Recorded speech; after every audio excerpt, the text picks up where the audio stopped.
दोस्तों नमस्कार। आइए हम मौजूद हैं जंतर मंतर पर और हमारे साथ मौजूद, अपना परिचय एक बार दीजिए। मैं महावीर प्रसाद टोडी हूँ। अच्छा। और नेपाल सरकार के जो प्रथम उपराष्ट्रपति महोदय है न्यायमूर्ति परमानंद झा साहब, उनका सांस्कृतिक सलाहकार हूँ। उनका माननीय जो महामहिम हमारे प्रथम उपराष्ट्रपति है वो 2010 से मेरे ऊपर आशीर्वाद है।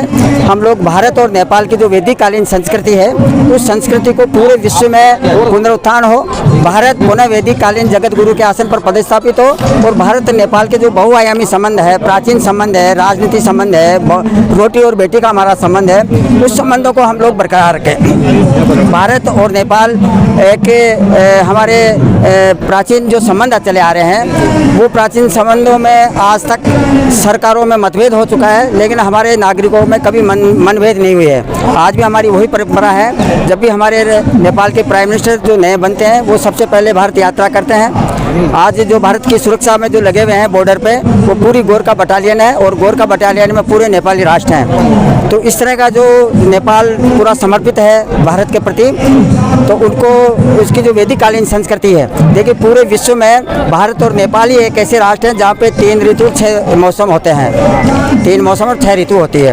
और भारत और नेपाल के वैदिक कालीन संस्कृति में ही हम लोगों को माता पिता के जो पैर छूते हैं वो सिखाए जाते हैं। हमारे बीच आज हमारे जो प्रथम उपराष्ट्रपति महोदय हैं न्यायमूर्ति परमानंद झा साहब, वो भी हमारे बीच यहाँ पे है। अभी हम लोग एक इंडो नेपाल समरसता सोशल मिशन यात्रा लेकर हम लोग अभी भारत यात्रा पे हैं। आज हमारा यहाँ पे भारत नेपाल के सांस्कृतिक समन्वय सम्मेलन का भी कार्यक्रम है। शाम को हमारे महामहिम प्रथम उपराष्ट्रपति महोदय के मान सम्मान में हमने रात्रि भोज का कार्यक्रम रखा है, जिसमें 22 राष्ट्रों के जो राजनयिक हैं वो भी उसमें आगमन करेंगे और भारत नेपाल के बहुआयामी संबंधों पर चर्चा करेंगे। हमारे बीच जो हमारे संरक्षक हैं डॉक्टर क्या नाम है विश्वहरि नेपाल साहब भी हैं, वो भी आपको भारत और नेपाल की संस्कृति के बारे में बताएंगे। जी सर, मैं आपसे बात करना चाहूँगा। बात कर लेते हैं, बात करते हैं, उनसे ही बात करेंगे sir. To participate in international conference on intercultural relations, Nepal-India relations, and also we are talking about the culture of Nepal, culture of India, culture of South Asia, also Asia. Also we are planning to discuss our Himalayan civilization, the civilization that is started at the very beginning of the Satya Yuga. In Satya Yuga, Nepal was known as Satyavati. Treta Yuga, it was known as Tapobhumi, and also in Dwapar Yuga, Nepal used to be called as Mukti Sopan. And अभी कली युग में Nepal is known as हिमवत खंड और नेपाल। अब ये हम नेपाल और भारत के बीच के जो संबंध है, द्विपक्षीय संबंध है, इसकी बढ़ावा देने में, साउथ एशिया को हब ऑफ एशिया बनाने में और साउथ एशियन अब एशियन सेंचुरी के लिए काम करने में, नेपाल और इंडिया के बीच के रिश्ते को आगे बढ़ाने के लिए और सुरक्षा परिषद में हम लोगों का प्रतिनिधित्व के लिए और ये जो है विश्व संपदा के लिए, संरक्षण के लिए, वैदिक सिविलाइजेशन के लिए जो हिमालय में शुरू हुआ था।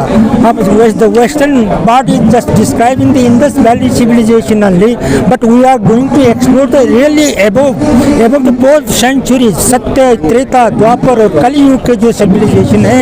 और जैसे कि आप जानते हैं महाभारत कुरुक्षेत्र में लड़ाई हुआ था और महाभारत लिखी गई थी नेपाल में वेदव्यास ने, वेदव्यास आश्रम में लिखी गई, उसको हम लोग दमौली के तनहू जिला बोलते हैं। जैसे कि अब अयोध्या और जनकपुर का संबंध हुआ था, माँ सीता मैया और रामचंद्र की शादी हो गई थी, तो क्या है ये घटी थी यहाँ नेपाल भारत में।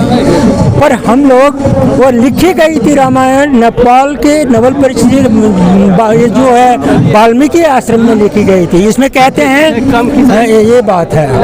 इसलिए बात कर लेते हैं सर, क्या कहना चाहते हैं एक बार आप बताएं। हम लोग आज जो अंतर्राष्ट्रीय समरसता मंच के कार्यक्रम में भाग लेने के लिए आए हुए हैं और उसी सिलसिले में आज दिन भर रहेंगे।